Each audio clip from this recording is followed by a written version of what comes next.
کسی سٹیج پر رک کر اپنی پچھلی ساری زندگی کو دیکھیں، اس کا محاسبہ کریں۔ اگر تو آپ اچھے کام کر رہے ہیں تو اسے جاری رکھیں۔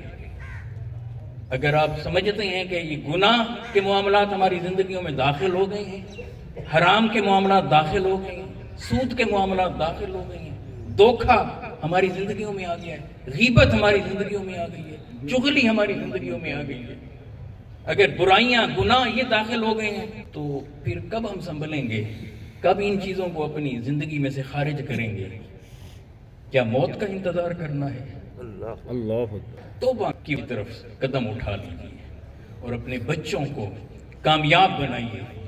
کامیابی یہ نہیں ہے کہ آپ انہیں صرف بی ایس کرا دیں، ایم فل کرا دیں، پی ایچ ڈی کرا دیں، پوسٹ پی ایچ ڈی کرا دیں، ڈاکٹر بنوائیں، انجینئر بنوائیں، چارٹرڈ اکاؤنٹنٹ بنوائیں، اچھا بزنس مین بنائیں، اچھا ذمہ دار بنائیں۔ اگر کسی کی صرف نگاہ یہاں تک ہے تو یوں سمجھ لیں ناک کی نوک تک دیکھ رہا ہے، دائرے میں سوچ رہا ہے، پھر تو آپ نے اسے مٹیریلسٹک بنا دیا ہے، مادیت پسند بنا دیا ہے، دولت کا پجاری بنا رہے ہیں۔ یہ کامیابی نہیں ہے۔ یہ سب چیزیں تب کامیابی کہلائیں گی جب اس سے پہلے اسے اچھا انسان بنائیں۔ سبحان اللہ، سبحان اللہ۔ اور اچھا انسان بنانے کے لیے ضروری ہے کہ اسے پہلے مصطفیٰ علیہ السلام کا غلام بنائیں۔ سبحان اللہ، سبحان اللہ۔ آقا کے قدموں میں بیٹھنا سکھائیں، آقا کی سیرت طیبہ سے کچھ اخذ کرنا سکھائیں۔ اگر یہ چیزیں نہیں ہیں تو پھر سمجھ لیں کہ کامیابی نہیں ہے۔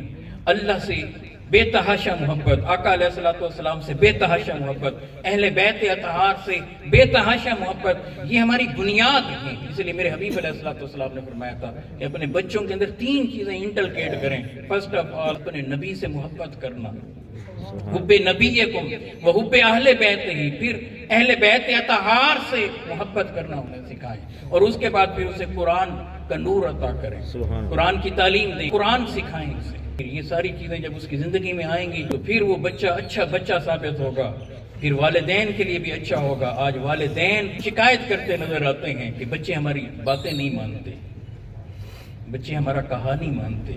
وہ کیسے کہا مانے؟ ہم نے تربیت تو کچھ اور کی تھی، خواب ہم نے انہیں کچھ اور دکھائے تھے، ذہنوں میں ان کے باتیں ہم نے کچھ اور بتائی تھی، ٹارگٹ انہیں کچھ اور دیے تھے۔ جب وہ بڑے ہو گئے ہیں تو اب وہ اگر والدین کی فرما برداری نہیں کر رہے تو کہیں نہ کہیں والدین کا بھی تو اس میں قصور ہے کہ ہم نے بھی تو تربیت نہیں کی۔ اگر ہم نے انہیں آقا علیہ السلام کے قدموں میں بیٹھنا سکھایا ہوتا، حضور علیہ السلام کی سیرت طیبہ سکھائی ہوتی، دین سکھایا ہوتا، دین سے محبت سکھائی ہوتی، تو پھر والدین کی محبت خود بخود ان میں آ جاتی، پھر بہن بھائیوں کی محبت خود بخود آ جاتی، پھر انسان کی کیئر کرنا خود بخود اس میں آ جاتا۔